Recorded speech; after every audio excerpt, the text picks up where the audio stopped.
guys, welcome to Chef Grace's Place. Today I have Matthew Boynton of Sakamichi Brewery. Did I say it right? Yes, that's exactly right. Good morning or good evening. Thank you very much for having me on. Cool. Um, so I'm really excited to have you as guests. I've never had a brewmaster on before, so it's pretty cool. You're the first one. Well, that's very high praise. And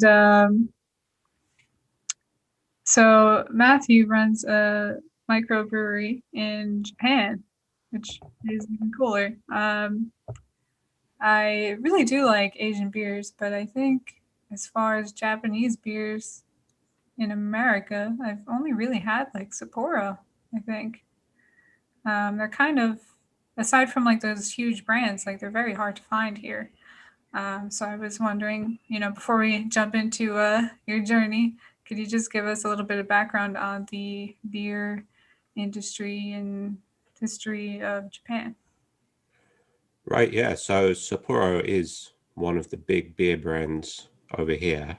I guess the other two would be Kirin and Asahi. And they're all I've had those. base so they're all basically the same. It's very hard to tell the difference between them when you just taste them. They're all kind of light lagers, and that kind of speaks a lot to the history of beer in Japan.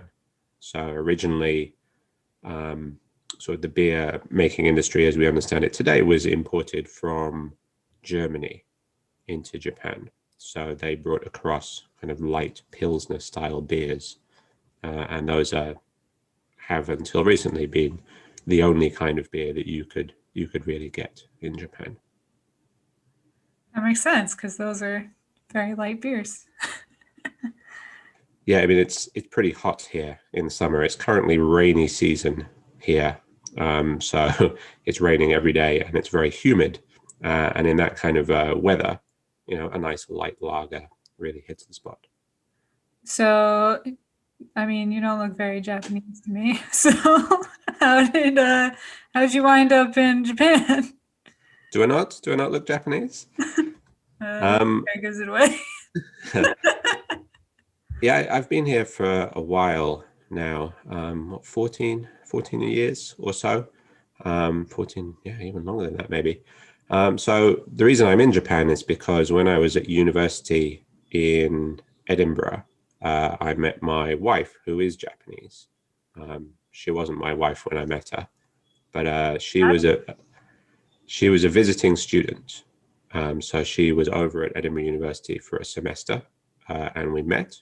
And then after that, I moved to Japan to be with her after I'd finished university. It's a very romantic story. Did you study like food and beverage, or is this a complete career change? Yeah, I studied history actually. So it's got absolutely nothing to do with my degree. But that's lucky because I was a really terrible student and I don't really remember anything that I learned at university. When I first came to Japan, and until about 4 or 5 years ago, I actually worked as an English teacher. So I worked in the English teaching industry for the first 10, 11 years that I lived here in Japan. But then, yeah, I had a bit of a career change. I'd reached a natural endpoint, I felt, to that stage of my career. And so I decided to try something a little bit different. And when I was in university, I did work part-time as a chef for a while. So I had a little bit of experience working with food and beverage, and I had a tiny bit of experience working. And when I first went to university, I started studying chemical engineering. So I had a tiny bit of experience with that. And I also really liked drinking beer. So it seemed like an interesting opportunity to try something completely different from English teaching. And so that's the change that I made. So, how did you get into making the beer? Yeah, I cold emailed a couple of breweries here in Japan. One of them just down the road from where I live, which is in West Tokyo, and the other one in a completely different. They're called prefectures in Japan. I guess you would call them states. So there's a prefecture south of here called Shizuoka. It's about 2 or 3 hours on the train from here. And there's quite a large and well-established craft beer brewery there called Brewing. And they responded to my email. They wanted to make sure I wasn't completely mad. And they sent up some of their staff to meet me in one of their bars and have a little chat, try and talk me out of it. But they weren't able to do that. And I went down there to live in Shizuoka and to work at the brewery there and to learn the trade for about 1.5 years.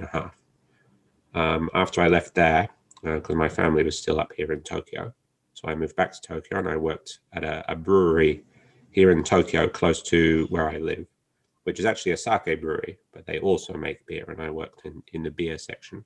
So I worked there for about 6 months.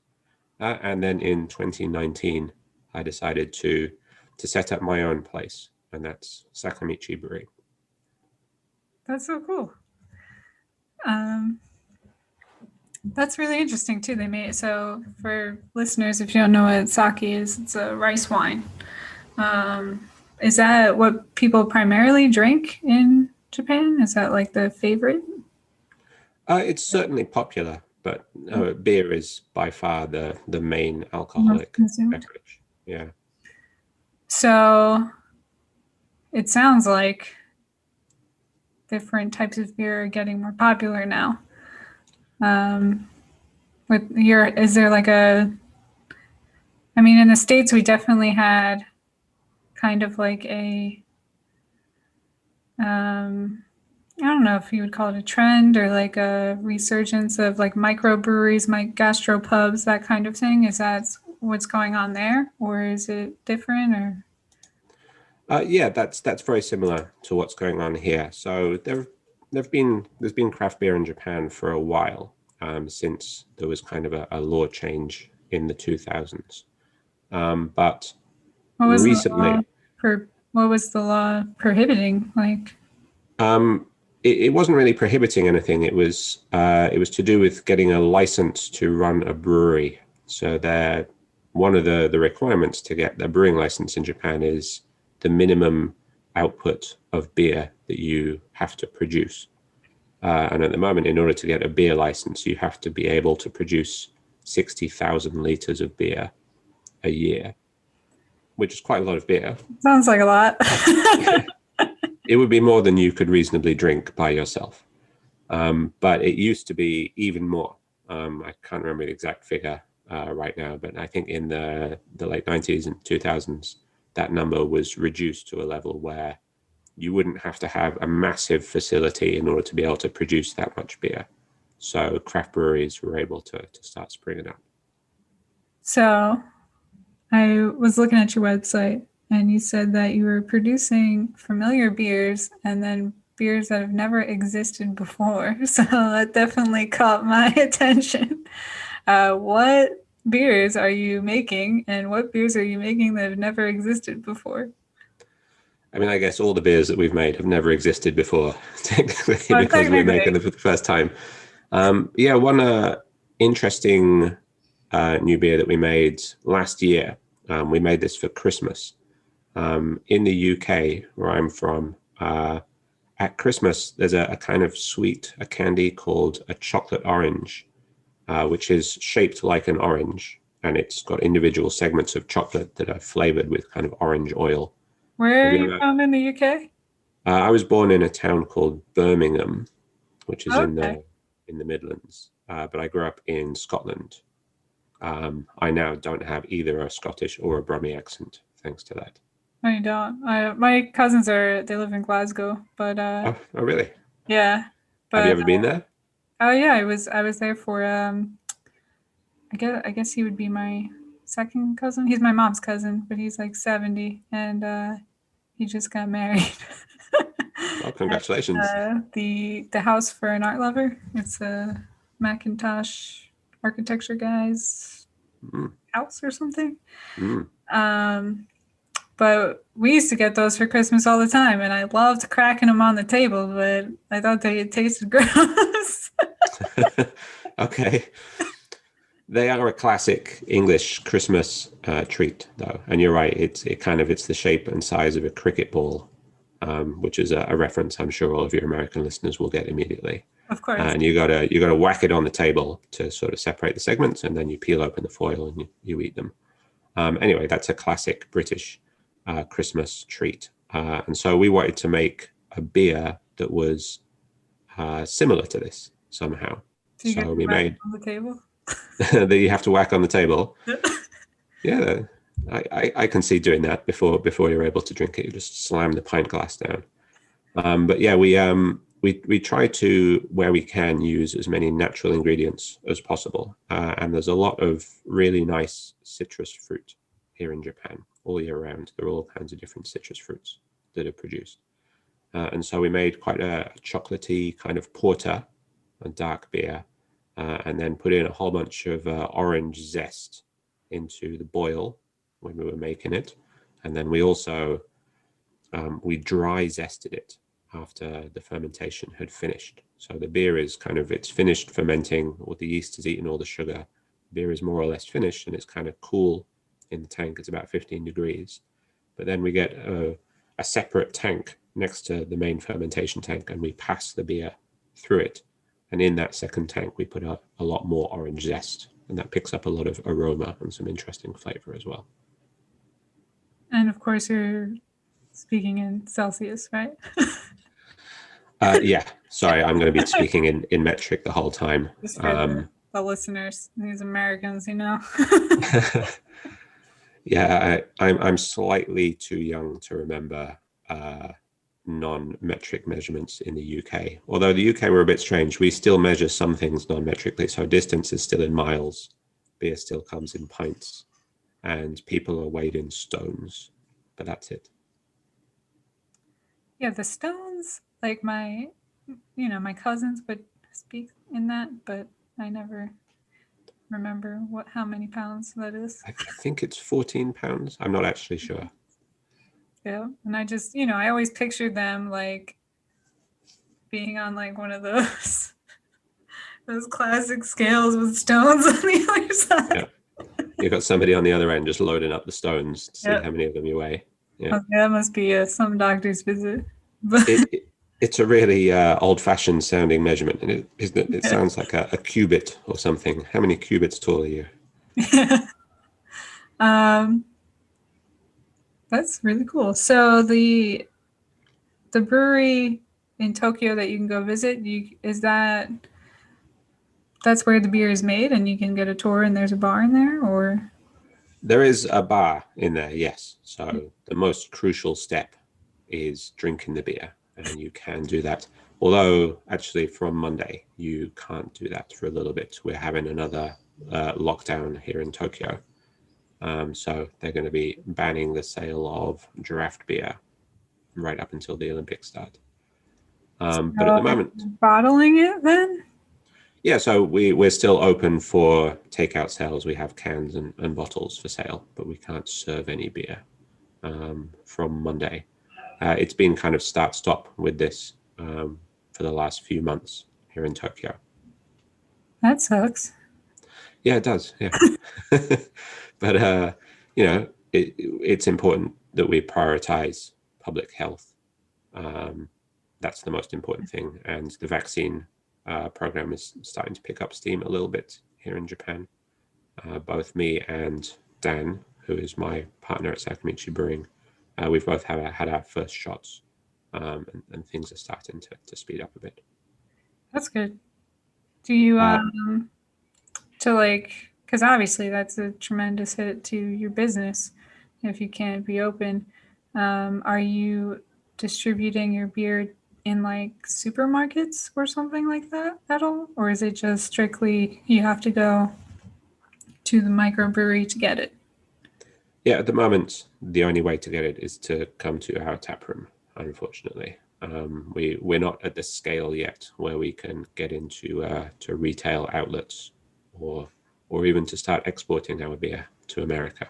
But hopefully, in the future, who knows what's going to come. At the moment, we don't have the brewery in our own space, so we're what's called a phantom brewery. We go to other breweries and sort of rent their equipment to make our beer, and then bring the beer back to our tap room where we serve it. But the plan is that this year, at some point, we will have our own brewery in our own space. I didn't know you could do that. That's pretty cool. So the orange chocolate one sounds really good. I think that was one of those flavors where, like, growing up, I didn't like that chocolate, but now I love orange and chocolate.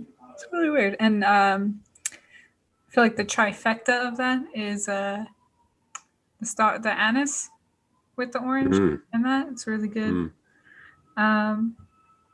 So do you like? It was a lot of pilsners, right? So now you're doing lagers and stouts, porters. What other kind of beers besides the porter are you doing? Yeah, we've never actually made a lager. I guess there's so much lager in Japan that there's no need for that from us. So we mostly make IPA style beers. Oh, The biggest difference between, I guess, a lager and an ale is the kind of yeast that you use. Right, lagers use a different kind of yeast, which has to be fermented at a lower temperature. I So didn't know they that. take longer to make because the yeast is less active because it's at a lower temperature. And But sorry, sorry, go ahead. um, I always like every time I ask somebody, probably because I'm not talking to a brewmaster, what makes IPA an IPA? Yeah, that's a good question. I guess the answer is marketing, because that's the most popular style these days.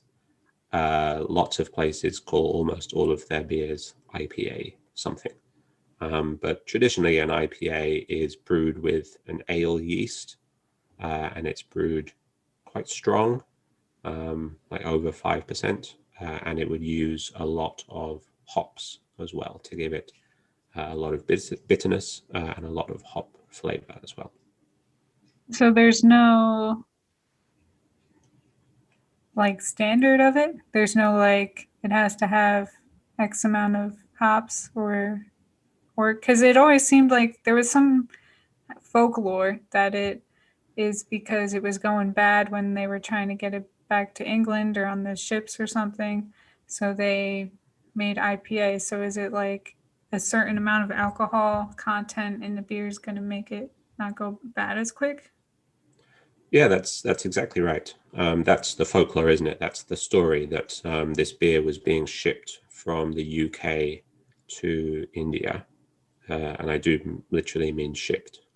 Everything was sent on boats back then, and because it's in wooden casks, it wouldn't survive the long sea journey that well. And so what they tried to do is, yeah, as you say, to increase the amount of alcohol. Alcohol has a preservative quality to it, and also increase the amount of hops because hops are a natural sterilizing agent, and they also help the beer to keep longer and better. And so that's where the style supposedly comes from. I've read different things about that. I've read some people saying that that's not actually true. That's kind of an urban myth. But yeah, that's certainly the most widely understood origin story for IPAs, India Pale Ales. What were you going to say before I cut you off? I don't remember.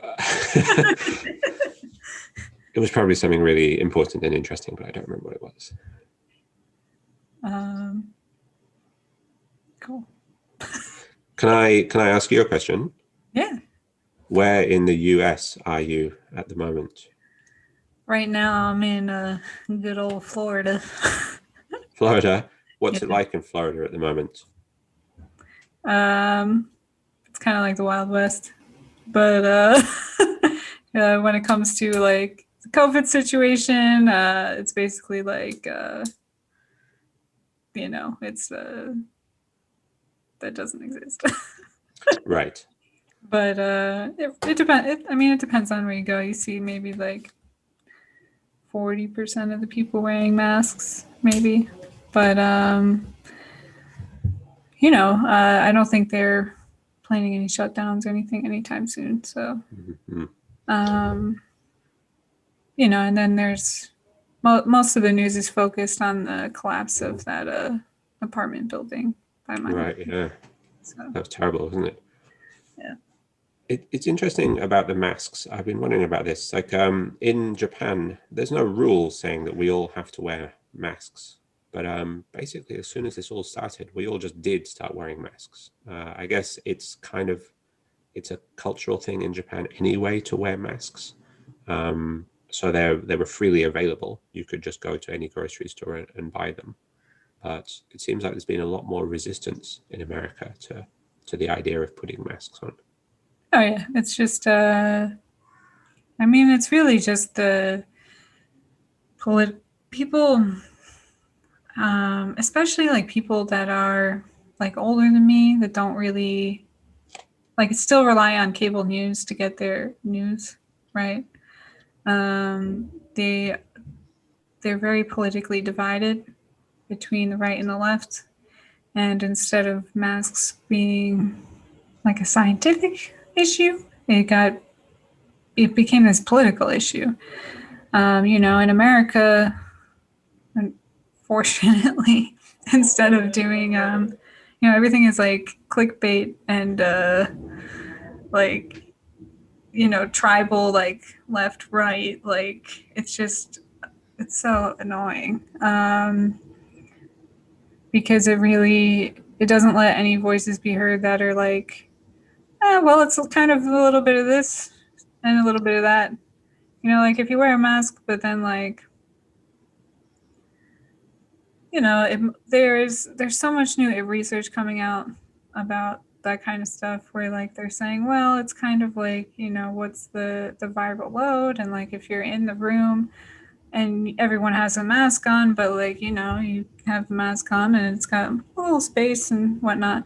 If you're in that room for only like, a few minutes or so, you're probably fine. But if you're going to be sitting in there for hours and hours and hours and there's no ventilation and all that other crap, then, maybe not as effective, So but like people will take like every little tiny bit instead of like actually listening to the whole thing and listening to like the nuances of it and like making a critical decision making thing that it's just like, I can't even, I don't even watch the news anymore. I mainly get my, there's a very good YouTube channels nowadays that are more like independent media. A lot of them are like subscription based, where they don't take money from places, or they're not a newspaper that's owned by a giant corporation like, Amazon or whatever. So, I encourage people to go seek out those news sources and, make up your own mind. Or even if you listen to mainstream media, there's usually like a grain of salt that's true, but it's being skewed in one totally different direction to fit the narrative of whoever is paying for it, unfortunately. Capitalism. With regards to masks, like I understand that viewpoint that says, they're not 100% effective in preventing you from catching coronavirus, but they're not really supposed to be, right? The idea is that if enough people wear them, it will slow down the spread. Exactly. And also we have this understanding in the brewery, like working in a brewery, it can be a dangerous and hazardous space. There are strong chemicals that we use. There are kind of high pressure vessels. There's steam going around that's just very hot and at high pressure. And so we do wear protective clothing like goggles or steel-toed boots or gloves and that kind of thing. But if you're in a situation where you're relying on that protective clothing to protect you, then something has gone wrong further up the stream, right? It shouldn't be necessary for that to protect you. You wear it to be safe just in case something bad does happen. But ideally, that problem should have been prevented several steps back. So if the chemicals are spraying everywhere in the room, your goggles are going to protect you, but those chemicals shouldn't be spraying everywhere in the room. That should have been prevented further back. Exactly. I'm not sure exactly what my point there was, but should wear a mask. Anyway, everyone here in Japan does. Yeah. And, America has, like, a friend of mine lives in South Korea, and she's not, um, she's not poor, and she's still having trouble getting vaccine. People in America are just not getting it because, they don't believe in it, Mm. which is kind of troubling, but it's also understandable because you can't really trust the media anymore. And you can't, you don't know in a person, like, you're not sure where to get the correct facts, a lot of people. Mm. So they're like, well, a lot of people have the idea, well, I'll just wait. If you're not required to by your job, like, I'll just wait a year and see if anyone dies, or has some crazy side effects. But then you also have people that are like, there were people in Florida that were getting the vaccine and, like, bringing magnets with them to see if they could get the chip that the government was, like, injecting in them. And it's just like, let's figure out, like, where are you getting your information from? Like, let's, like, do a deeper dive, and maybe maybe doing a deeper dive might not even be good, because then all of a sudden they'll think the earth is flat, but we'll see. It's hard to know how to reach people like that, isn't it? Because once you have sort of made those kind of beliefs so core to your personality, then any kind of disagreement is, you see that as an attack on yourself, and you're going to become very defensive about it almost immediately. Yeah, and I So, feel like that is hopefully.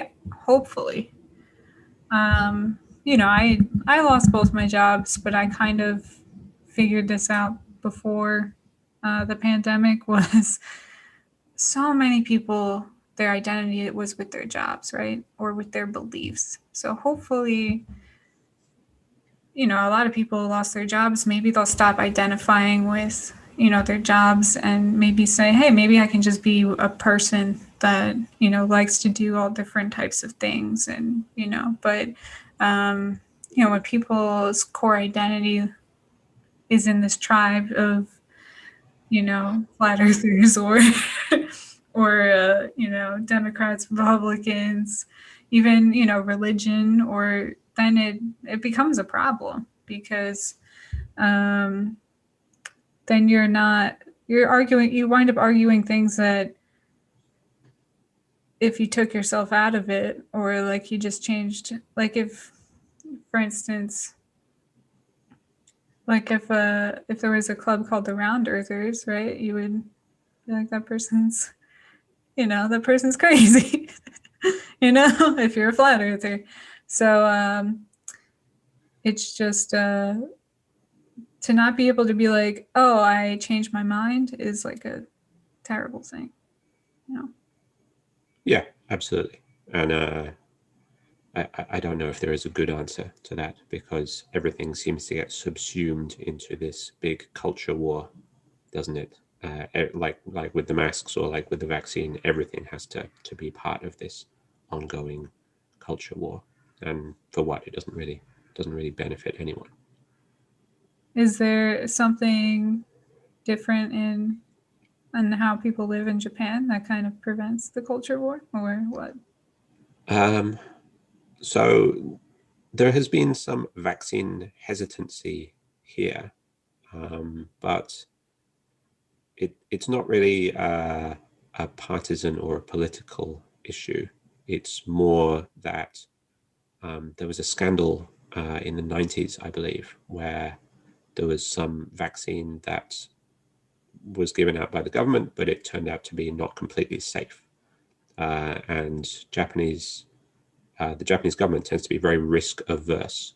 So after that, they stopped pushing vaccines hard. They said, these children's ones, everybody needs to get those. But after that, it's really up to you. You can decide whether or not you want to get this, because they want to avoid any kind of blame for making people get a vaccine that then turns out to be harmful. And so because of that, I think I read recently that for very well-established vaccines in Japan, there's a very high level of acceptance.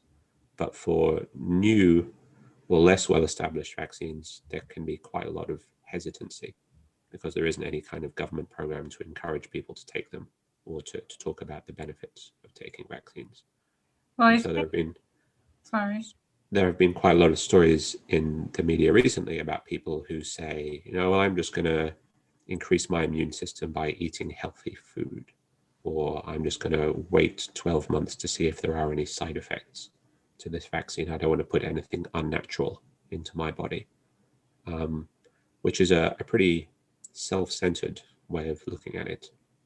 And I did also notice that the guy who was saying, I'm going to increase my immune system by eating a lot of healthy food, also owned a bagel shop that sold healthy food. So he wasn't a completely disinterested party in that. But there are some people who can't take the vaccine or who are immunocompromised for whom this is a lot more serious. And if you eat healthily and if you are a healthy youngish person, you'll probably be fine if you get coronavirus. But then you'll also probably spread it to a whole bunch of other people, and some of them may not be fine. Yes, and also, it seems like, Japan seems to have a less obese population than America. So The that's, general level of public health here is quite high. That's true. yeah. And is the medicine like socialized medicine over there as well? Yes. So everybody kind of by default goes into one of two national insurance programs. And going to the doctor, it's not completely free at the point of delivery, like I'm used to in the UK. You have to pay 30% out of your own pocket. But there is a cap to that. There's a cap to how much you would ever have to pay. And then there are lots of exceptions, like, of course, for children, all medical treatment is free. Medicine is free for kids. I think if you're a student or if you're unemployed or if you have a very low income, then also that gets subsidized a lot as well. But it's an interesting example of sort of the cultural mismatch. I work here with British people and with American people. And I remember sometimes you would talk to one of your coworkers and say, I've just been to the doctor, and at the end I had to pay like $5. And the Americans say, I only had to pay $5. It's amazing. It's so cheap here. And the British people say, I had to pay $5. I can't believe it. I actually have to pay to go to the doctor. It's disgraceful. So there's a really interesting cultural mismatch there. Yeah, I was, when I was working as a flight attendant, also British people love talking about politics. like, they love, they love to debate. Like I always loved flying with, especially like the Irish pilots, love debating. Especially when Trump was running, because they just, they love to rag on you and stuff like that, which is, it was all good fun. But they would talk about that constantly, and also, but then you had like guys from like the Netherlands and Scandinavia and stuff, they would complain about like how high their taxes were, and I was like, they're like, oh, in America, like they're paying like 50% taxes. In America, you're paying like 25-30% taxes. But the thing I was trying to explain to them is like, yeah, sure, I'm paying income tax, but I'm also spending $200 a month on health insurance that I'm not going to the doctor every month. It would be way cheaper for if everybody, paid that through their taxes. It's not gonna be an extra, $200 a month in taxes. That's crazy. It came out to like $12 a month, So it's just a interesting way to think. And also going to the places, and especially in Scandinavia, like, the streets were cleaner, the public transportation was amazing. You know, like you got what you pay for. Whereas here, a lot of things are, you know, like nothing gets done because of this, you know, this bipartisan gridlock, which is really like, if you really look at it, it's just the billionaires. It's like on both sides. It's like, oh, we're pretending we're in this fight, and then but we're really just giving all this money to the corporations, and you know, it should just be like America Incorporated or something like that. I think it's ridiculous. But anyway.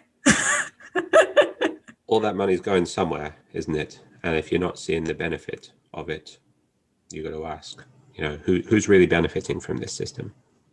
Yeah, exactly. And but they'll do, especially when you look at the media and everything like that, they're going to do everything they can to point the finger at, you know, class war, racism, you know, all these different things. They want you to fight about all that stuff. And not to say that it doesn't exist, because a lot of that stuff, you know, it is a problem. But they would much rather you be looking at that than be looking, you know, at what they're doing and writing the laws and what they're passing and stuff like that, you know? Yeah, absolutely. The bosses would rather have us all at each other's throats all the time rather than looking at who's stealing all our stuff, and it's them. Which, you know, especially unionization is something they're really fighting against, especially Amazon. Now I just thought about it. Back to beer. Do they have like craftsman type unions over there in Japan, like they do in America? There are no specific labor unions for craft brewers. No, I think it's a difficult one. After the Second World War, obviously the Americans were in charge over here for a bit, and they wanted to make Japan a kind of bulwark against the spread of communism. So a lot of the way that labor laws are set up here, there are strong labor protections, of course, but there isn't a strong independent labor movement. Well, I guess the labor force probably, because if you had to have X amount of output for your breweries, that kind of made it so you couldn't have any little guys compete against the bigger guys, right?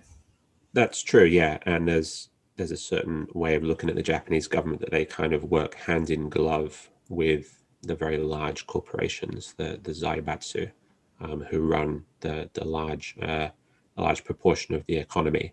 And you kind of see an interchange between, we only have one political party really here who win every election, and there are elections. There was one just last week, but the same people win every time, and you see a lot of interchange between the people in that party and between powerful and large business lobbying groups. Sounds like America. Having said that, one positive about Japan is that it's, relatively speaking, a fairly, that the income gap between the richest in society and the poorest in society isn't as wide here as it is in some other parts of the world. And so there is still quite a strong social contract. We understand that we will be provided for, we get our free healthcare and, you know, a good education provided, and it's relatively safe here. And there aren't a bunch of super rich, mega wealthy people at the top kind of stealing all the pie from the rest of us. Not yet, anyway. Not yet.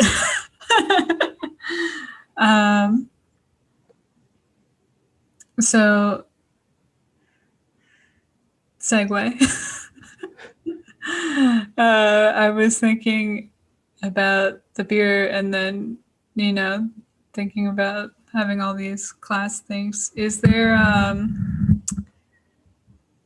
is the food, like, are you having like a gastropub food side to what you're doing?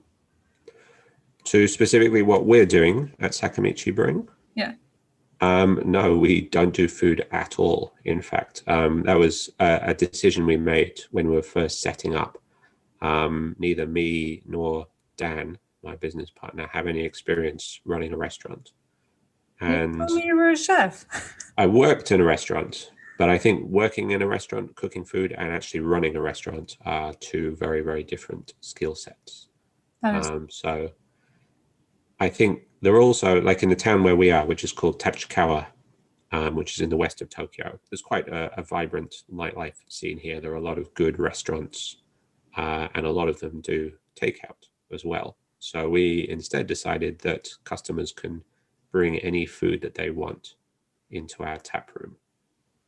And there are a couple of reasons we chose to do that. The first was, yeah, we didn't want to run a restaurant, like inventory management and keeping the kitchen clean and matching up to all the regulations and everything. It just wasn't anything we had experience with, and it wasn't something we wanted to devote a lot of time to. And also, we want our beer to be available in all of these local bars and restaurants around us. So if we're in direct competition with them as another restaurant, maybe that's going to be a different kind of relationship. But because we can say, look, we don't compete with you in this field, and you can in fact sell your food to our customers, maybe it's easier for us then to turn around and say, and by the way, would you like to buy some of our beer to sell in your restaurant? is there a way, like if I went to your bar, could I, and I was like, oh man, I'm hungry. Could I like get it delivered? Absolutely. Yeah. We've had people do that in the past. You can order McDonald's to be delivered here in Japan. I don't know if that's a thing in America, but like they ride around on mopeds, and so you can order some McDonald's. You can order a pizza. There are actually quite a lot of local restaurants who give us like a takeaway menu with the phone number written on it, and you can, as a customer, you can just call them, and they will walk the food over to our tap room and deliver it to your table if that's what you want. That's perfect. Yeah, supporting small local business and also getting to eat some nice food as well. And also, you don't have to run a restaurant, which makes it easy. Yes, easier. Although, as I mentioned earlier, like we're having another no alcohol lockdown from Monday. And so the only thing we do is sell alcohol. So a lot of other restaurants, they're saying, okay, well, we'll stay open, we'll serve food and soft drinks, and that's fine. We can stay open like that. But because we only sell alcohol, that basically shuts our business down. Can you do delivery like the food there? No. So there is quite a lot of regulation in Japan around alcohol.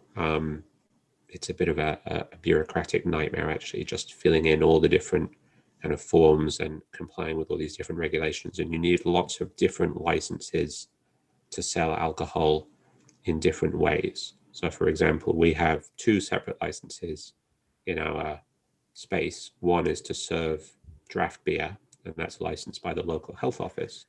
And then a wholly separate license, which is to sell cans and bottles of beer, packaged beer. And that's licensed by the tax office. And then if we wanted to deliver locally, that would be an entirely different license. We are currently allowed to sell online, but only to customers inside of Tokyo. That's a bit of a weird one. So in order to sell to customers outside of Tokyo, we would need another wholly different license. And of course, all of these generate their own enormous amounts of paperwork, and they take time and money to get. In fact, the takeout sales license, the one for the cans and bottles, was so complicated to get that we actually had to hire a lawyer to do it for us. Yeah, and a lot of that too, like, I mean, especially here, you want to get a license or like a permit to build something. A lot of it, especially like I grew up in New Jersey and every town had a specific number of liquor licenses that they could have. Right. And it's all like, it's who you know and how much you can pay, you know? And that sucks because you could have the best, you could have the best brewery in Japan, but if the guy doesn't like you or needs to give you that license to his cousin, like you're screwed. Right. Oh, I don't think there is any kind of limits to the number of licenses that there are here in Japan. And thankfully, Japanese bureaucracy is fairly clear of any kind of corruption. Like, as long as you're willing to jump through all the hoops and to provide all the paperwork that they want, the process will move forward. It will move forward very slowly, and it will cost a lot of money to get all the licenses, but it will move forward. And that's one of the positive things that we found to be a little bit surprising. We thought that because we are both not Japanese, it might be difficult to interact with Japanese bureaucracy. They might be hesitant to give us the licenses or to allow us to even found a company. But what we found is that actually isn't the case. Like, as long as the biggest problem is just a language barrier. Of course, all the forms that we're filling in, all the paperwork we're having to produce is written in Japanese. And speaking Japanese and writing Japanese are two very, very different skills. So it takes me extra time because I have to, go through all of these forms much more slowly than a native Japanese speaker would in order to be able to first understand them and then fill them in correctly. I don't know. That seems like one of those things I'd call in the wife for. Did I spell this right? My boyfriend is he speaks fluent Spanish. He's his parents are from the Dominican Republic, so anytime I got to do anything with that, like, hey babe, like one time our neighbors, they're from Cuba, and the guy only speaks Spanish, and he knocked on my door. He was trying to actually ask me a question about the lights I have set up for making the cooking videos and stuff like that. And I was just like, hold on. And I called him and I was like, here.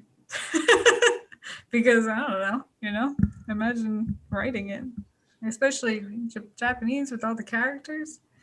You mess up a apostrophe, you might be saying something inappropriate. Right. You could be saying completely the wrong thing. Yeah. I think we found, though, that most Japanese bureaucrats and bank officials and everything have been quite understanding with us. And I think maybe it's unusual and interesting for them to see two non-Japanese people trying to navigate this space. So as long as we are trying our best and we are, producing the paperwork that they want us to produce, we haven't really felt any resistance from Japanese bureaucracy because of our non-Japaneseness. Not yet. Do you is your customer base mostly Japanese, or is there like a big expat community that you're a part of? It's mostly Japanese, yeah. So we're quite active on Twitter and Instagram and Facebook and everything. If people want to search Sakamichi Brewing, I'm sure they can find us on all those platforms. And we try and put up posts every day, nice pictures of the beer or different things that we're doing, and try and do those in Japanese for the most part, because in Tachikawa, most of the people who live here are Japanese. So we need to market to them. But just up the road from us, there is actually an American Air Force base. And there is, of course, an expat community here in Tokyo, a fairly sizable expat. I don't know, expat only seems to be applied to white people. So I'm just going to say immigrants. There are people, English-speaking people here in... True? I didn't know that. I just thought it meant like people from one country that didn't, they live in a different country. That is what it means, but it tends to be very selectively applied, I think, only to white English-speaking people. So the word here in Japan is foreigner, but I don't use that word. I would say non-Japanese. There's a sizable non-Japanese English-speaking community here in Tokyo. And those people do tend to be interested in craft beer. So the fact that we are bilingual, that we can speak both English and Japanese, really helps us to reach out to those two communities, as well as the American military community up the street from us. No, they like beer. They do like beer, that's true. Most of them don't speak Japanese as well. And then there's the sizable immigrant community, English-speaking immigrant community here in Tokyo. That's pretty cool. Yeah, it's a big help. I think it would be easy to only focus on the drawbacks of the fact that we're not Japanese. And of course, there is discrimination here in Japan. Just recently, there was a really terrible story about some lady who got harassed by a guy in the park. He claimed that her daughter had pushed his son. So he called the police and they showed up. And rather than saying to the guy, why are you calling us? This is not a police matter. They took this woman. So she was not Japanese, and I think she was a Muslim as well, which is kind of relevant to the story. They took her back to the police station and questioned her for 3 hours, and also questioned her 3-year-old daughter separately for 3 hours. It's hard to see what the police were really expecting to gain from that, other than just kind of pressurizing them into a confession of some kind. Confession of what? I don't know. So of course there is discrimination here, of course. But we don't want to just focus on that. I think there is an interest. Like when we were first making the space, we did a lot of the construction work by ourselves.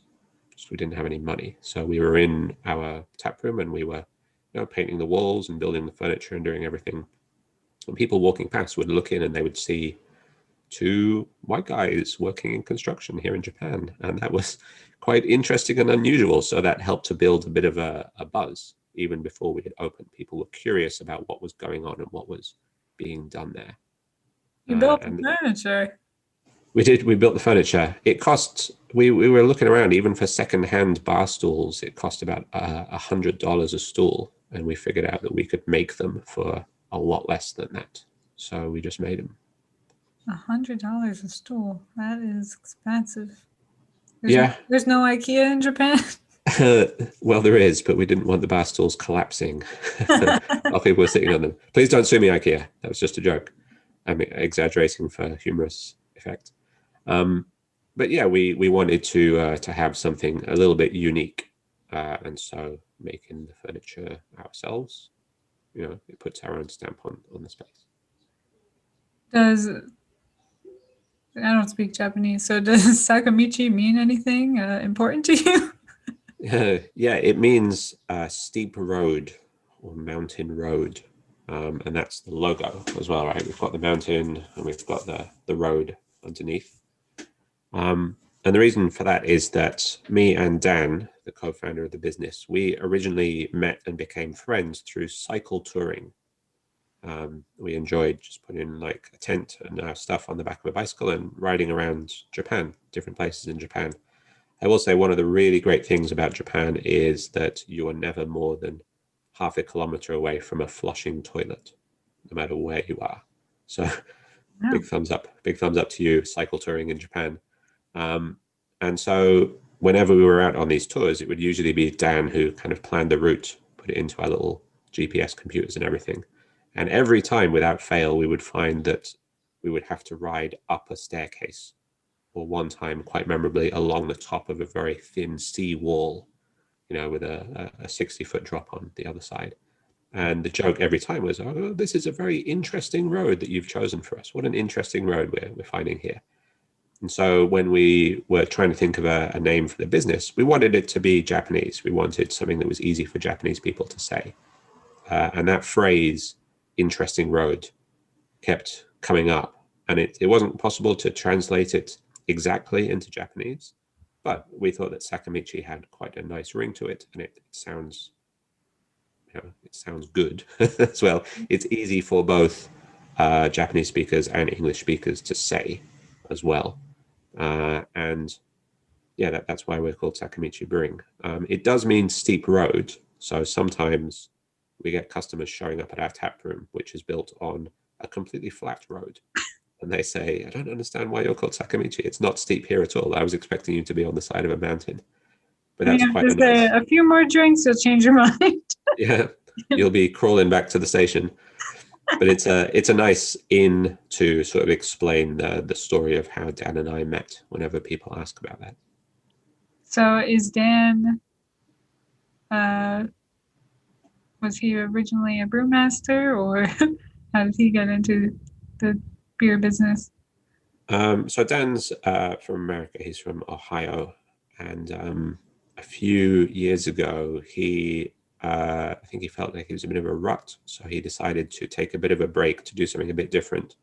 And he cycled from, I'm trying to get this right, I think he cycled from Washington State all the way down to Santiago, Chile. Wow. And it took him 2 years to do that. I think he drank a lot of beer along the way as well. And so after having finished that trip, he came back to Japan, and he was kind of thinking, how do you re-enter society after doing something like that? You can't just go back and work in an office Yeah. after you've been sleeping in a tent for 2 years. And so he was kind of trying to think what his next move would be. And we met up. We'd been friends for quite some time, so we met up to see what he was up to and to welcome him back to Japan. And that was at the same time that I was kind of planning to move away from Ishikawa Shuzo to go independent and to set up my own place. And I was thinking that it would be a good idea to do that with a partner. And Dan was also interested in doing something a little bit different. So that's how we got together on this. He doesn't have any brewing background, though, although he has plenty of drinking background. Sometimes you gotta have a taste tester, right?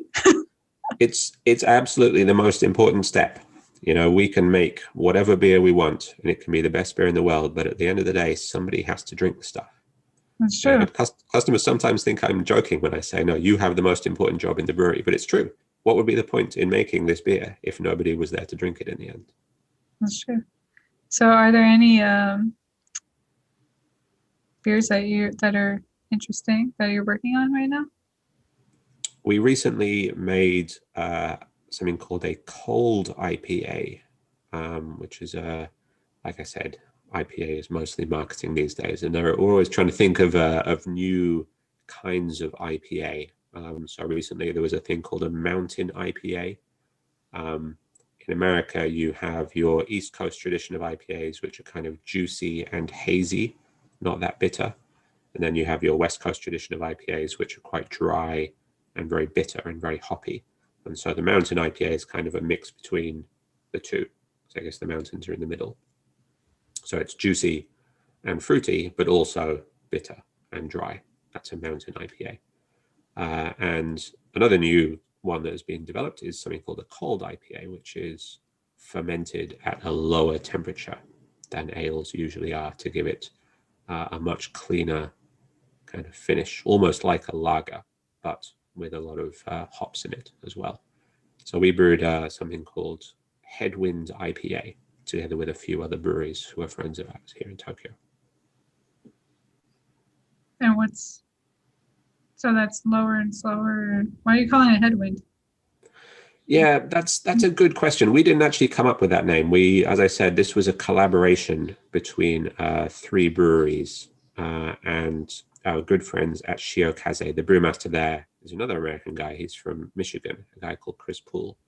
He is the one who came up with the name. And both me and Dan, as cyclists, when we heard Headwinds, we had very negative connections with that. But he wanted to, I think he initially wanted to call it Cold Headwind, to sort of to show the cold brewed nature of this beer. But we managed to talk him out of that. That was a bit too negative. That's yeah. Headwind, because I get it because it's slower. But you're going slower and lower. Yeah. Yeah. If you're riding a bicycle into a headwind, you got to kind of crouch down over the handlebars. So if you should make a fast beer called Tailwind. There you go. That's a good idea. I wonder how we could do that. So when you ferment beer, some of the key considerations are what temperature do you ferment it at? So as I said, lagers tend to be fermented at a lower temperature because that's what the yeast likes. And if it's all about keeping the yeast happy, the yeast is the one doing all the work in the brewery. So they tend to take longer to make, but it is possible if you pressurize the fermentation tank quite a bit to ferment it at a higher temperature and therefore finish the beer faster. So maybe that's a recipe idea there for your name. We're making it in collaboration here. How would that making it faster change the flavor profile? I think what you're trying to do here is to not change the flavor profile.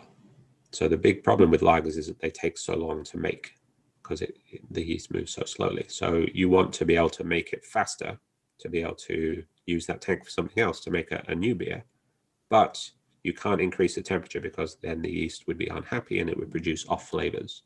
But if you increase the temperature, but also increase the pressure, that pressure kind of how to describe this. The yeast doesn't like the pressure either, so that slows it down enough that you are able to ferment at that higher temperature, and then you can make another delicious beer sooner rather than later. I wonder what would happen. Now you got me thinking. If you fermented at a lower pressure. At a negative pressure, like in a vacuum. Yeah. Yeah. So when the yeast is eating all the sugar, creating the alcohol, it also produces carbon dioxide. And usually we have either some kind of valve to release that carbon dioxide from the tank as it's produced. It's called a spunding valve, and you kind of set it to the pressure that you want, and then anything above that pressure will be released from the tank. Or more simply, you just have a kind of a plastic hose going into a bucket of sanitizer, and that lets all the pressure out of the tank. So typically that's the more common way of doing it, and typically beer is fermented at normal temperature, normal pressure. There is no pressure in the tank when you're fermenting it. Well, there's a equilibrium, like there's. That's right. So it would be very hard to make a negative pressure, is what you're saying? Yeah, you'd have to have some kind of pump sucking out all of this carbon dioxide. Also, fermentation tanks are built to withstand a lot of positive pressure. Yeah. You can take them up to a high positive pressure, but they are not built to withstand negative pressure. It's something that can happen actually if, say, you're cleaning the tank with really hot water, but you've closed all of the valves, like there's no way for the pressure to equalize. You can actually crush that tank as that hot water cools and contracts. It will crush the tank like a Coke can. It's quite amazing to see. You can find pictures of that on the internet. And that's absolutely not something you want to happen, because that tank is then destroyed and you have to buy a new one, which is expensive. So some tanks have special kind of negative pressure release valves on the top. But yeah, going back to the PPE discussion before, that's kind of a measure of last resort. That's to make sure that you don't crush your tank, because what they're doing is sucking in a whole lot of air from the room, and that air will not be sanitary. It will have lots of oxygen in it and lots of other things that you don't want to get into your beer tank. So maybe it's the negative pressure idea for a minute. It's an interesting challenge. Yeah, you'd have to have a very different kind of equipment setup. Do you know who Brewdog are? That sounds familiar. They're a brewery from Scotland. You might have had some when you were in Glasgow. They're quite a big international brand now, but one of the things they do is kind of crazy beers to get a lot of publicity. And I remember them saying that they had brewed a beer at the bottom of the ocean, or sent some beer into space to make it, or something. So perhaps if you were making the beer in space, it might be easier to brew it at a negative pressure. I mean, all you have to do is go into space. It's easy, simple. Well, I mean, actually, maybe all you have to do is because even just changing the altitude, like at the top of a mountain. Yeah, there you go. Would be different. I guess as you lower the pressure, also the boiling point also lowers. Yeah. So you might be evaporating all of your beer in the tank, and you're left just with a sticky residue, which would be less than optimal. When we actually, there is a case where we do use negative pressures in the brewery, and that's when we boil the wort prior to cooling it and fermenting it. So when we make beer, basically we get a whole bunch of grain and we crush it, mix it with hot water, and that sweet liquid that we extract is called wort, and we boil that to stabilize it and to add hops and things to give it flavor. And when you're boiling it, one of the things you want to do is to kind of drive off some of the undesirable chemicals that have been produced. And so in order to encourage that evaporation, some brew kettles do have a negative pressure in them because that would increase the evaporation rate. And so you can boil for less time or boil less vigorously, but get more evaporation. So that's another question I wanted to ask you. What grains are you using, and where are you sourcing them? So in Japan, the majority of the grain that is used for craft beer brewing comes from Europe, either from the UK, from France, or from Germany. Those are the three main suppliers. I think that for reasons beyond our control, we're probably going to be using less British malt from now on, now that Brexit has happened. So there'll be more barriers between the UK and Japan, and it will be harder to export and more expensive as well. So we will tend to use German and French grain instead. So malt is a byproduct of beer making, right? Malt generally just means malted grains. So it's usually barley, and malting means you allow it to get wet and then you dry it out again. So getting it wet means it starts to sprout, and there are certain enzymatic changes that happen within the grain. And then later on, you can change all the starch that's in there into sugar using those enzymes. So when we say malt, usually we're referring to malted barley, but things like wheat and oats are also used in beer making sometimes. And sometimes those are also malted. So because when I was making breads and stuff, working in some bakeries, they would get their malt from some breweries. Right. So how is that taken out from the beer? Like, why aren't you using all of it? I guess is the question. Yeah, it's a good question. So I guess that would probably be something called spent malt. So after we mix the malt with the hot water, the enzymes in the malt break down all the starch into sugar, and then we extract all of that sugar, or almost all of that sugar from the malt. And we're left with a lot of kind of empty husks of grain, because all of the starch and sugar has been taken out of them, but they're still there, and we have to dispose of them in some way. So getting rid of the spent malt is something that a lot of breweries invest a lot of time and money into. What do you do with all of that kind of wet husk stuff? And one option is to dry it and use it in food applications. So it could be for bakeries.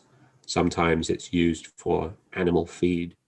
It can also be used as a fertilizer. It can kind of be processed into a natural fertilizer. And actually, at the moment, we are taking part in a project here in West Tokyo, together with a bunch of other local breweries, to kind of decide what are we going to do with all of this spent malt. It's a real shame to just throw it away, which is what we have to do at the moment.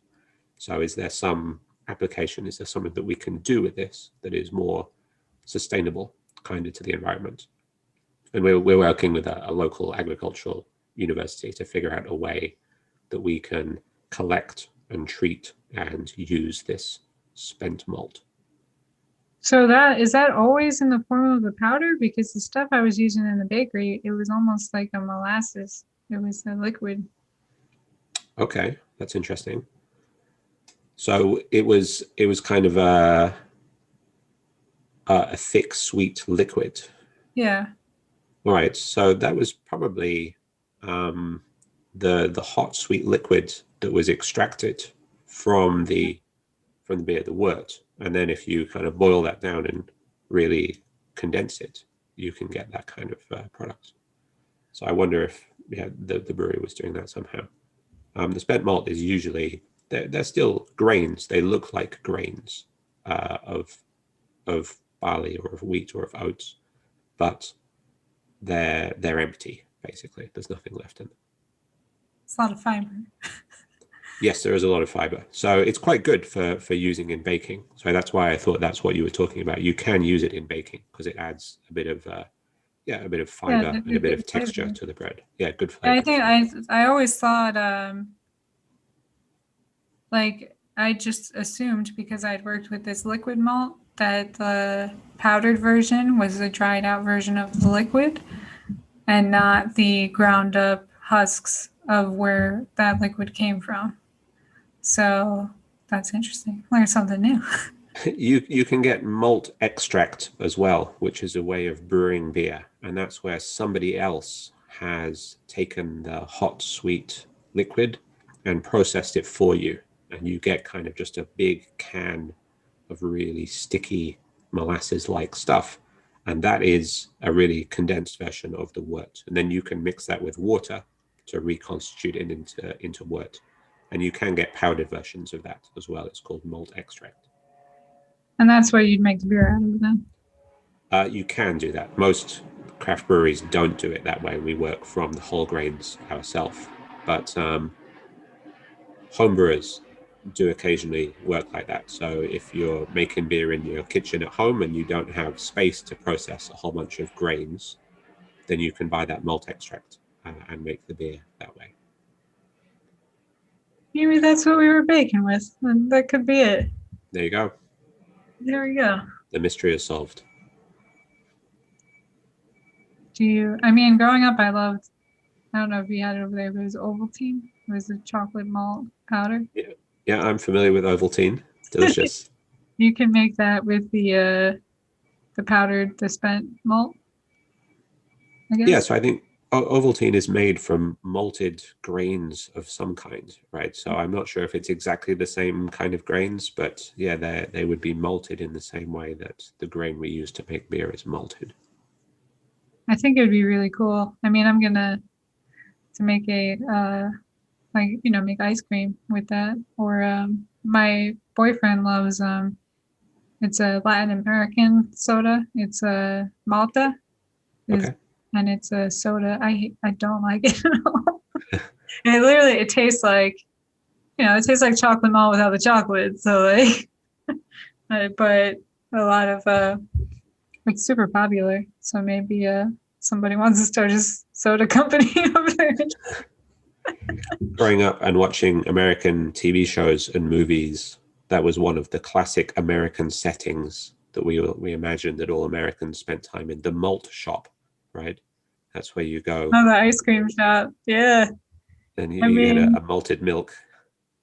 Yeah, there was I was a kid in the, 90s, early 2000s. So they were kind of like throwback, like novelty shops, I guess, that were like 50s themed and stuff. And you could go in and to the ice cream parlor.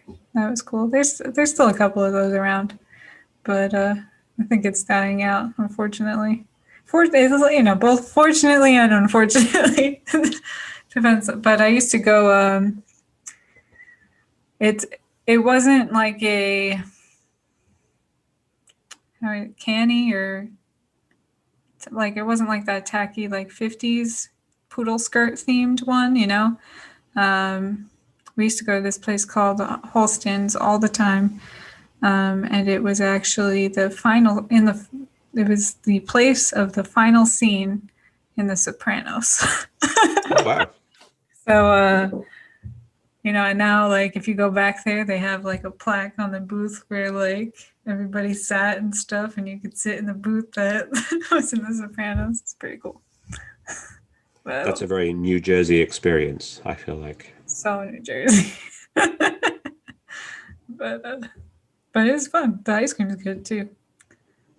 I really like this. Growing up and watching Happy Days, that seemed to be where the Fonz spent a lot of his time, down at the malt shop. Hey. Exactly, yeah. Yep, we watched that. It was a show. It was a show. But yeah, it was cool. I have another question, but I can't remember what it is. Can I ask you a question? Sure. It's not often I get to talk to somebody who's as good at cooking as you are. So I'd like to pick your brain a little bit. Sure. For kind of to help the environment, I've heard that one of the biggest things we can do is try and switch to a meatless diet, right? not all the time. I still enjoy eating meat sometimes, but I'm trying to every now and again, at least once a week, cook a meatless dinner. Can you recommend any particularly good meatless dinners? I mean, I think the number one choice of everyone around the world is going to be pizza. Okay, that's a good choice. Uh, are you rethinking? Well, number one, I would argue against that ideology of not eating any meat. I think eating less meat, yes. Not eating any meat, I don't really agree.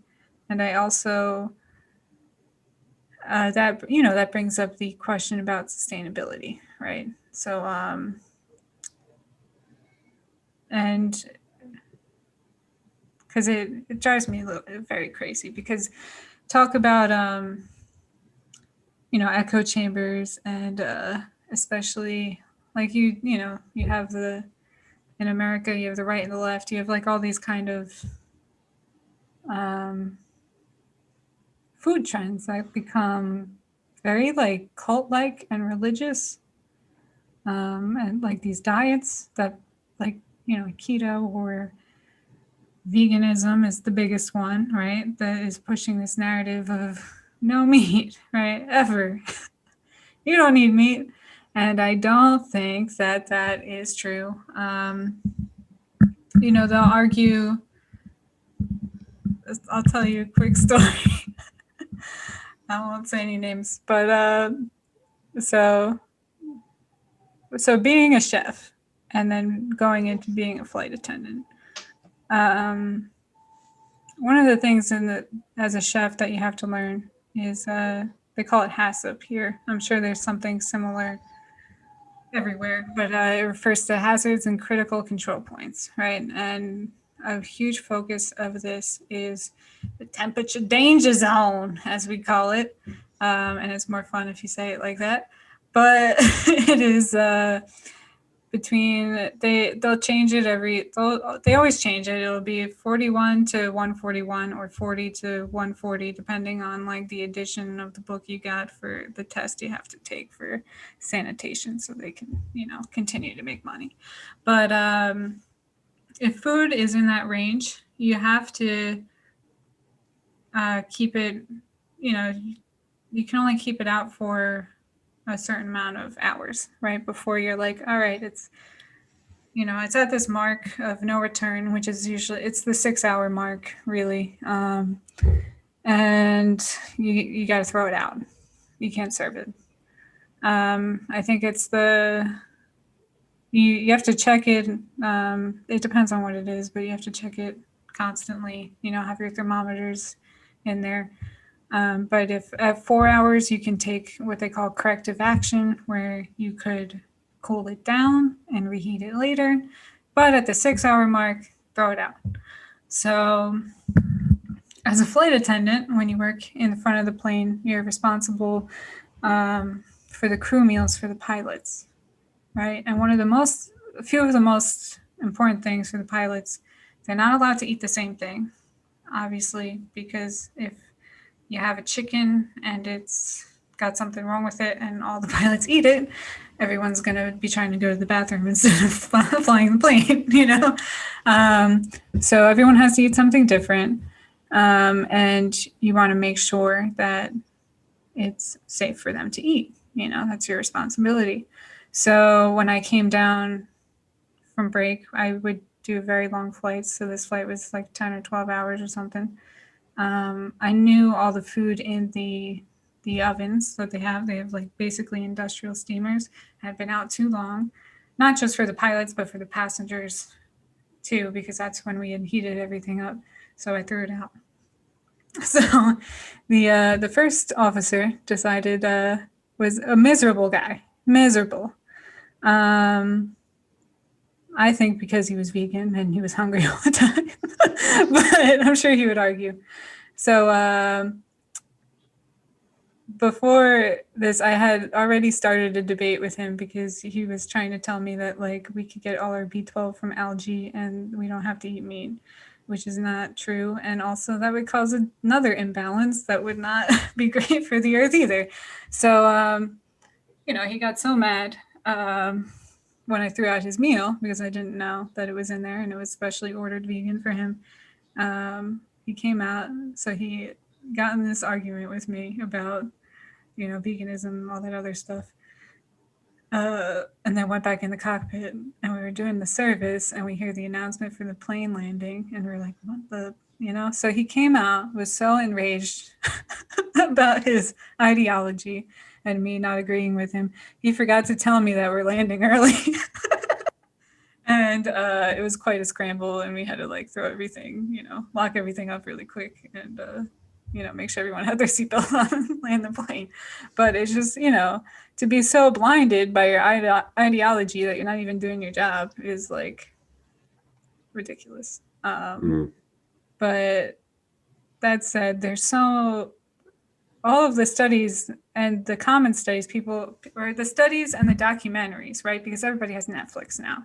So they're watching What the Health, they're watching all these things that if they present it in a fun and entertaining way where you believe it's true, right? But if you got to go and look at their sources. If you're going to change something in your life, if you're going to change your entire way of living, go look at the sources of the people that you're getting this information from, And a lot of these studies, especially when it comes to veganism, they're comparing diets to a normal diet, which is not a healthy diet if you're comparing it to someone who eats, McDonald's and fast food every day. Of course, they're going to lose weight if they go from eating everything deep fried to eating salads.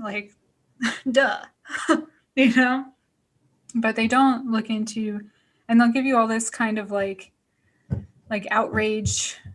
videos that are just supposed to make you outraged, slaughterhouses of pigs and stuff like that. Oh, the cute pigs. Oh, look, they're, electrocuting them to death or whatever. But they're not showing the benefits of regenerative farming, right? They're not comparing a diet of someone who's only eating, pasture raised, free range chickens to veganism. Or there was one study that had compared veganism, vegetarianism, the Mediterranean diet and some other diet. And the Mediterranean diet was you can compare it. It was definitely healthier than the vegan diet, but it was also kind of head to head with a vegetarian who was eating a lot of eggs and fish. And I'm that's almost the same diet if you think about it. So I just encourage people to, especially in America, you vote with your dollar. So if you're gonna not eat meat, before you do that, why don't you do a deeper dive? Go look into these sustainable ways of farming. And they're not just farming animals, they're farming plants, right? So if you do decide to be a vegan and then you go, even these Goya beans back here, I'm sure a lot of rabbits died in the process of, getting those beans or, snakes or whatever was in that field when the turbines came to harvest all those beans, you're not thinking about that either. So I'm going to be done with my rant now. Sorry. Yeah, I'm not a vegan. I do still eat meat. My thinking was just that we should probably eat less meat. I think a lot of people, especially in the West, just eat too much meat. Well, also the people in the West, they just eat too much, period. Right, yes. Maybe stop gorging yourself too. Or maybe, that then you come in the other end of the spectrum too, is make better food cheaper, because the people that have to eat these cheap, they're, most people that are super obese are also poor because they can only afford the dollar menu. And that is, there's not a lot of vitamins, it's it's fats, sugars, starches, things that you want to make you eat more of it. And it's unhealthy, but it's cheap to produce. and it's going to fill you up more than a salad if you have to work 2 or 3 jobs that day. You know? Capitalism strikes again. Yeah, I mean, if you are working all hours of the day and then coming home absolutely exhausted because there is no labor movement, then you're just going to default to whatever's easiest, and you don't have time to, or the energy to prepare a healthy vegetarian or low meat meal for yourself. You don't have the time or the energy, and I can completely understand that. Another meat, if you're doing meatless, if we're doing one of my favorite, just, I mean, I eat it all the time. I guess you could call it a breakfast, but like frittatas, like those eggs, those are my favorite. Especially if you can get really good eggs, you know, like farm fresh eggs, like, you know, Delicious. how to. That's one other application for spent malt at Ishikawa Shuzo, the brewery I worked at before. We pressed and dried our malt, our spent malt, and gave it to a local chicken farm, and they fed it to the chickens. And then once a month, they would show up with a massive basket of eggs for us, and those were some good eggs. I wonder how that would change the flavor of the eggs too. They're eating quite a rich diet with all of this sugar and malt. Awesome. Were they like bright orange yolks and everything? Yeah, they were really healthy looking chickens. In Japan, do they? Because in America, you have to refrigerate your eggs because like they wash off the coating. Do they do that in Japan? It depends. I don't think it's required by law to wash your eggs. So coming from Britain, where eggs are not washed, I would never put them in the fridge. Eggs just live on the side, right? And I couldn't understand why my wife was always so insistent about putting the eggs in the fridge. We disagree about it a lot. But I think it depends on the eggs that you buy. Some of them are washed and some of them are not. We had chickens when I was growing up, and those eggs would always just be stored on the side because they're not washed, right? So they're still fine. You don't have to refrigerate those ones. That was weird when the first time I went to like an overseas grocery store. I was like, we can't buy anything here. They're not even refrigerating their eggs. I learned about, you know, the American egg industry. Speaking of deep frying everything, when you were in Glasgow, did you enjoy a deep fried Mars bar? No. No, that's a Scottish delicacy. Especially in Glasgow and Edinburgh, they're famous for deep frying just about everything. When I was at university in Edinburgh, the local fish and chip shop would do something called a half pizza supper. Supper in Scotland just means with chips, potato fries, right? And what it was a supermarket frozen cheese and tomato pizza that was folded in half, battered and deep fried, and then served with thick cut French fries. So diets like that, you can kind of see why some parts of Glasgow have a lower life expectancy than Baghdad. But deep fried pizza is just like if you fold the pizza in half, it's just a calzone. You think about it. True. Yeah, I guess it was a deep fried. They should have called it a calzone supper. Calzone supper. But I'm sure it was cheap, you know? Yeah, it was. Yeah. And that's exactly the point that you were making, isn't it? If people don't have a lot of time or a lot of money, they will default to, you know, what is cheap and readily available. And that tends to be heavily processed and very unhealthy food. We had a lot. I don't know if it was just like my cousins. Like my cousins are, I think it's just also part of being Scottish. They love to laugh. Like they love playing jokes on people. Like they love, they're some of the funniest people I know, especially my cousin that got married, Herbert.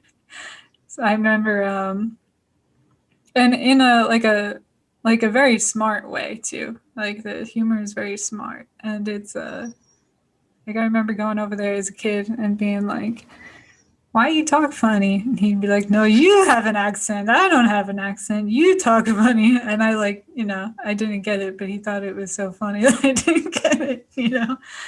Um, but they kept ordering things with blood sausage on everything, and I thought, is he playing a joke on me, or or is it really that popular? Black pudding, delicious, especially good deep fried in the real Scottish way. That we actually had it deep fried on some French fries for Mm. the Americans. Chips, yeah. Lips. Black pudding supper.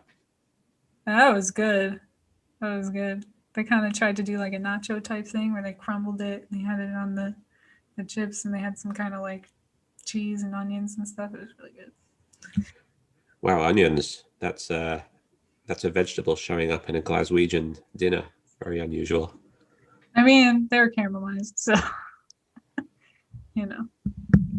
They want to show you a good time when you're over there, I'm sure. Oh yeah, we had a great time. Did you try any iron brew when you were in Glasgow? Oh my God, growing up. So we went over there once when I was like 12 or something. I have a twin brother and he couldn't get enough iron brew. I think it tastes like orange bubble gum. It is the weirdest thing I've ever had. It's still up there, but I loved the ketchup flavored potato chips. They were so good. I wish they had those over here. And the 99s in the ice cream, like we didn't have that over here. I just went to Tennessee. I went to Nashville and I saw an ice cream, like how the ice cream places over there would have like the like statue things of ice cream with the 99 in it. They had one in Nashville, and I was like, "Where am I?" Like, because you never see that over here.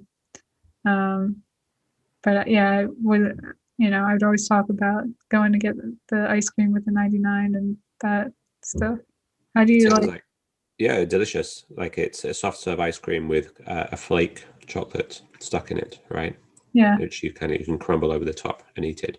It sounds like you had the full range of Scottish culinary delights. You had ice cream, chips, iron brew, all the good stuff over there. Did you try any haggis? yeah. Wasn't my mom was like, you have to try it, It's but good. Haggis is good.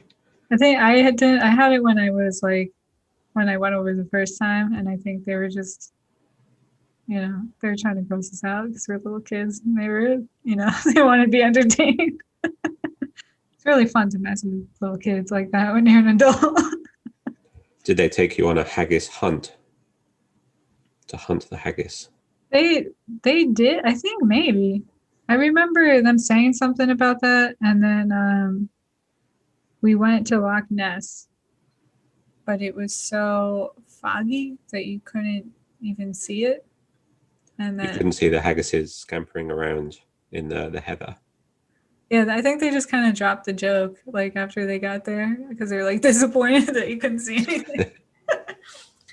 But we were trying to search for the Loch Ness monster for sure. Did you find it?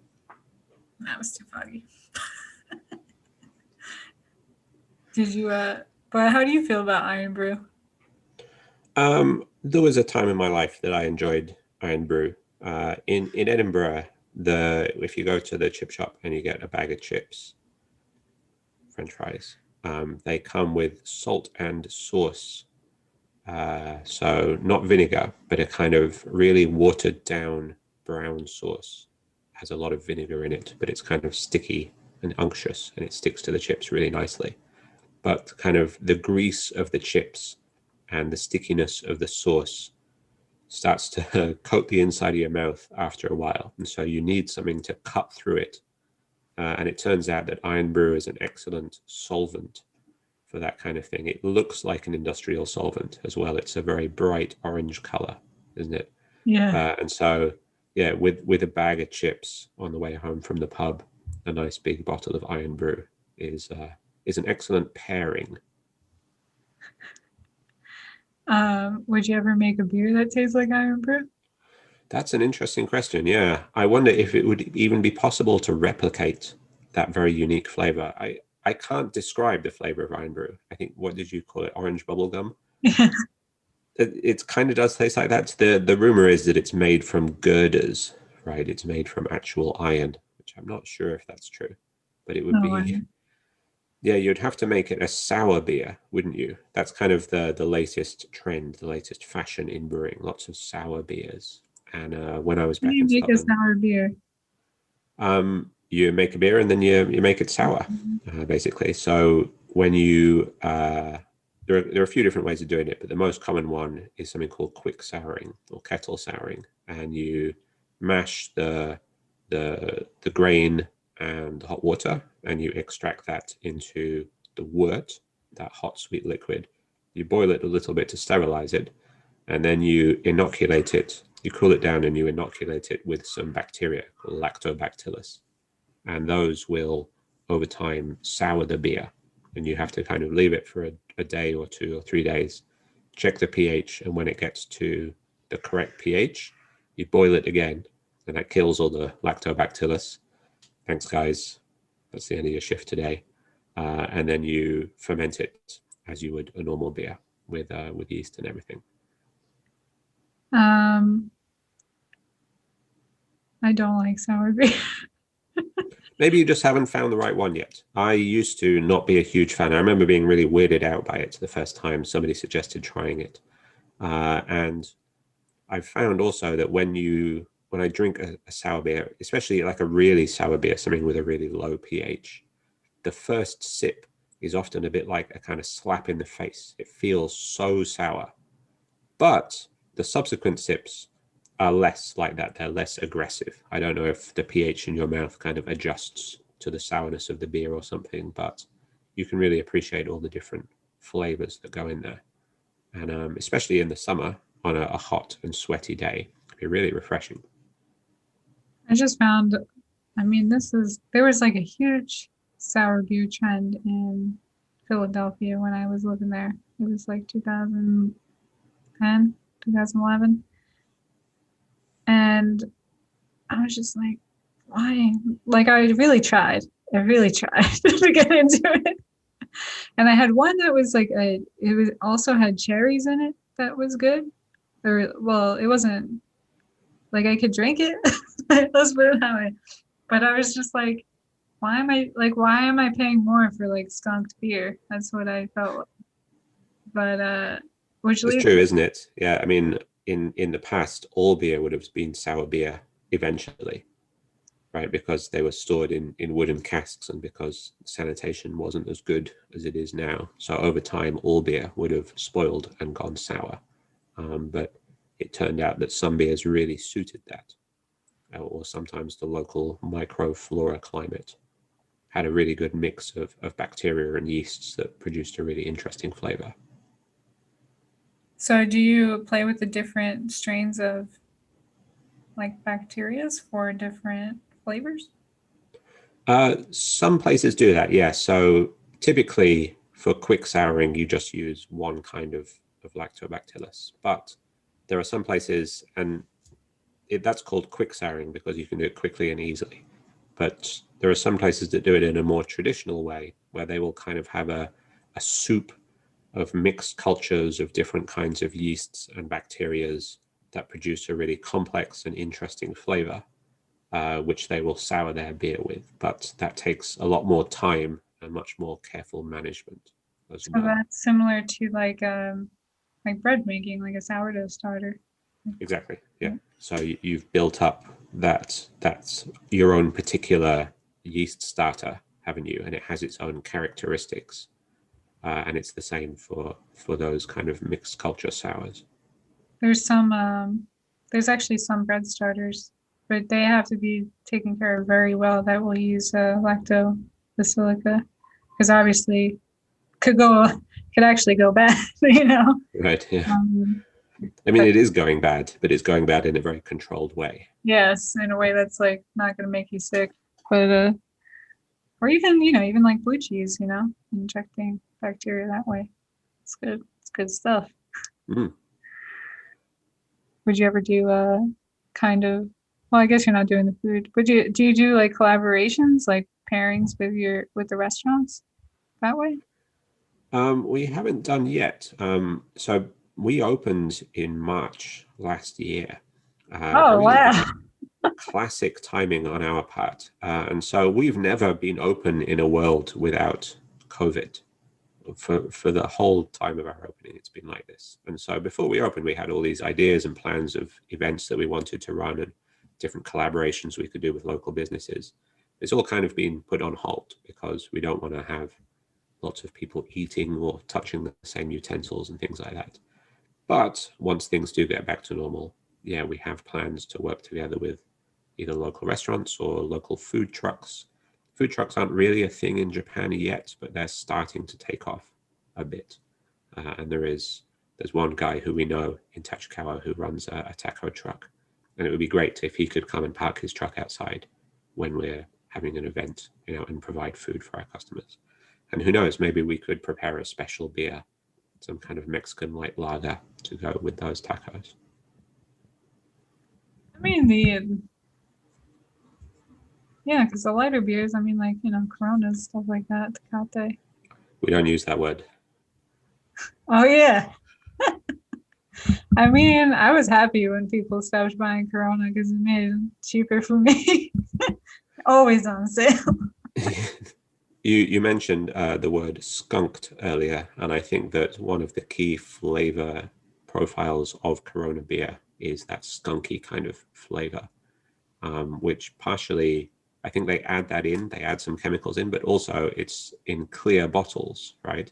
Yeah. And when ultraviolet light hits beer, it does produce that kind of skunky flavor and skunky aroma.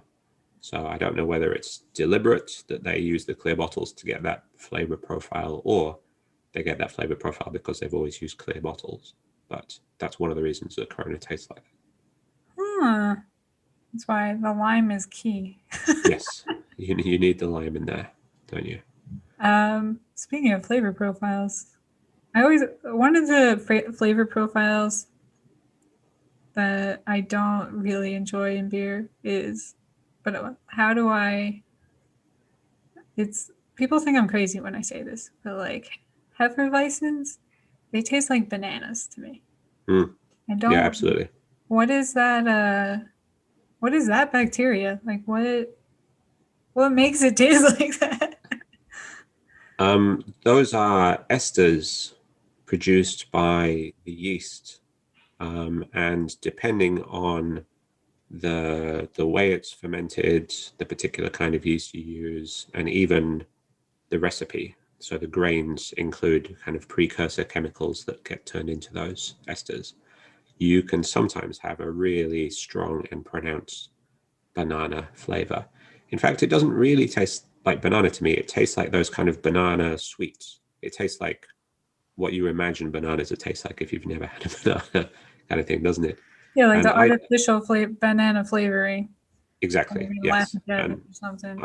I honestly, I don't really care for that either. And I've had some beers which I haven't really liked because they're just like a big banana bomb. But if you can balance it right, Hefeweizens sometimes have a nice kind of clovey or black peppery kind of flavor as well, some nice phenols. If you can get all of those balanced well, then it can be very refreshing. But yeah, I agree that too much banana in beer is not good. I really enjoy though the that spicy pepper flavor. What and pepper like peppercorn, right? Not like hot peppers. Right, yeah. How Like is black pepper. yeah, how is that achieved? Again, I think that's from the yeast. So it's a lot of this comes down to the temperature that you ferment the beer at. It will promote the creation of some different flavor compounds or suppress the creation of different flavor compounds depending on how you balance and manage the fermentation. I wonder if I could get that flavor in bread. Yeah, you might be able to if you used some Hefeweizen yeast, but yeah, like I say, you'd have to balance the fermentation. So I guess the proving, you have to balance that quite carefully. That's something I'll look into. I'll write that one down. We do try to pair some of the beers that we sell here. Is that a helicopter going over your house or my house? I think it might be my house. Yeah, it happened before, but Sorry about that. Yeah, there's some lunatic flying a helicopter around over my neighborhood. the So airport. yeah, it could be the airbase just up the road from here. But one of the things we try to do is to pair some of the beers that we have with different things. And I'm going to do a bit of shameless self-promotion here. We also have a podcast. It's called Sakamichi Nights. Oh, really? Yes. Cool. And every week we choose, one or a few beers from our menu, and we drink them and we talk about them a bit. And recently we've started trying to pair them with things as well. But I spin the wheel of pairings and it comes up with some category, and then we have to pair the beer with something from that category. I think last night, we recorded an episode last night, which just got released today. And last night, the wheel of pairings turned up a video game. So we had to pair the beer with a video game. So what did you pair with? Or should we tune in to find out? Probably, right? Yeah. I'll tell you my pairing. I won't tell you Dan's because you have to tune in to listen. Is it a competition? Do you get to vote on who's better? That's a good idea. We should do that. Yeah, we should have a poll for whose pairing was better every week. So we tried a Pilsner last night, which I thought was refined simplicity. So I wanted a video game that was also refined and simple. So I chose Bomberman. I don't know what that is. There you go. We just got another fan for the podcast. What's no, I don't know what Bomberman is. You've never played Bomberman? You and your friends control little guys who run around in a maze, and you have to put down bombs which explode after some time, and the objective is to blow up your friends while simultaneously not being blown up yourself. Ah, that sounds like fun.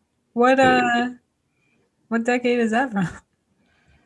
Yeah, I'm possibly showing my age a bit here. It's one of those classic video games from the 80s or 90s. Like it's been around for ages. I don't know if they've done a recent version of Bomberman, but it's like it's a similar age to like Pac-Man or something like that. Oh, so it's an arcade game? Like classic arcade? Yeah, you would have been able to play it in an arcade back in the day. Or on your Atari ST. Oh man, Atari. Wait, how old are you?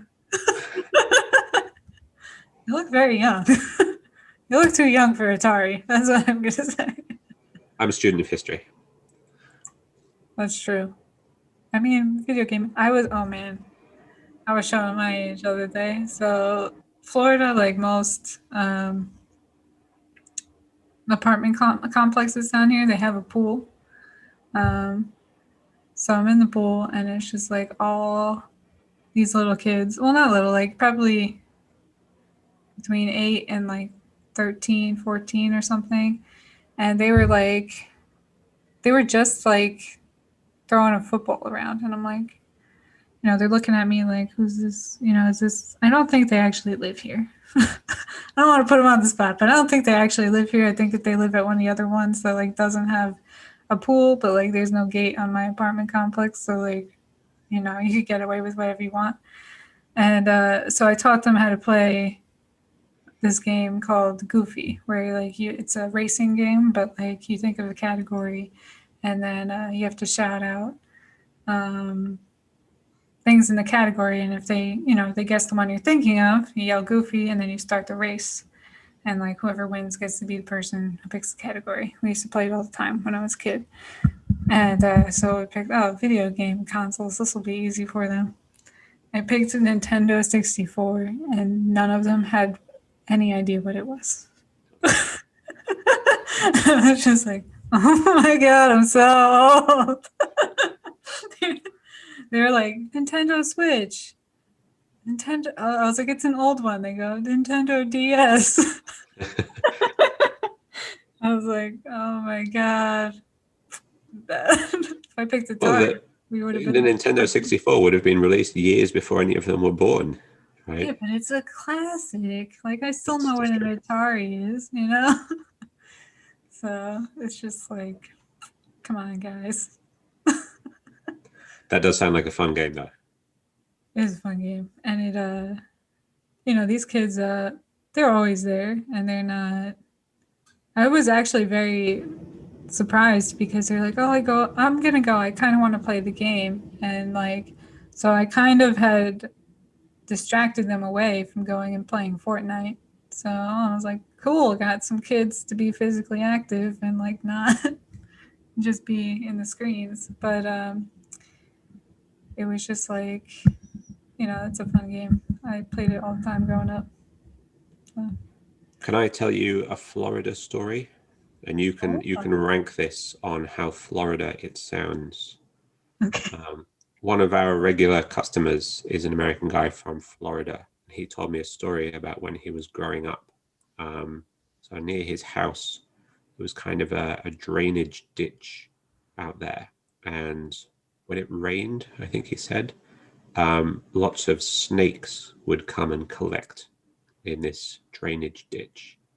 And then his neighbor, who was also his PE teacher, would come out of her house and shoot all the snakes with an assault rifle.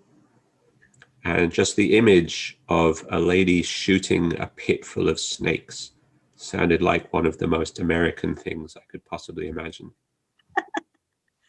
Um, I mean, I didn't grow up in Florida, but that sounds super Florida. I mean, especially because like they're more like canals, I guess. Because Florida's swampland, so when they have the groundwater come up, they need some place for it to go. So they have all these man-made canals that are full of snakes and alligators too, not just snakes. But have you ever done the thing where I mean, this is kind of just something like every American does. You go into Google and then you put Florida man and then you put your birthday and you see what comes up. You see what Florida man was up to on your birthday?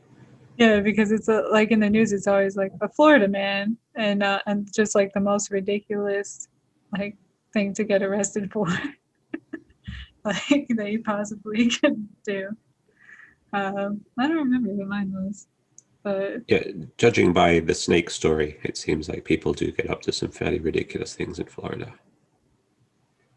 probably the most. It's just like a land of like it's such a strange place because you have to go north to go south. Like if you go South Florida's got a very urban diverse population, and then the north is very more like rural and has more of the southern influence of like the southern states, obviously. So, and also in more South Florida, you have a lot of what we call snowbirds. So, people that have a house or old retirement age people that have a house like up north that come to Florida in the winter and then they go back in the summer. So it's just it's like a very weird, bizarre place. But you also have like the people that live here because of the tax codes, right? You have the super wealthy, and then you have everybody else that works for them. So it's such a tourist economy. Like nobody makes anything here. That you really do see wealth income gap, on full display. But it's also one of America's playgrounds with like Miami and all that. The money laundering, the Miami Vice side of it. It's a crazy place to be for sure. For sure. Rattlesnakes, an AK-47. I mean, I would assume there has to be a tiger in that story too. Like, it's crazy. Maybe she was riding on a tiger as she was lighting up the snakes.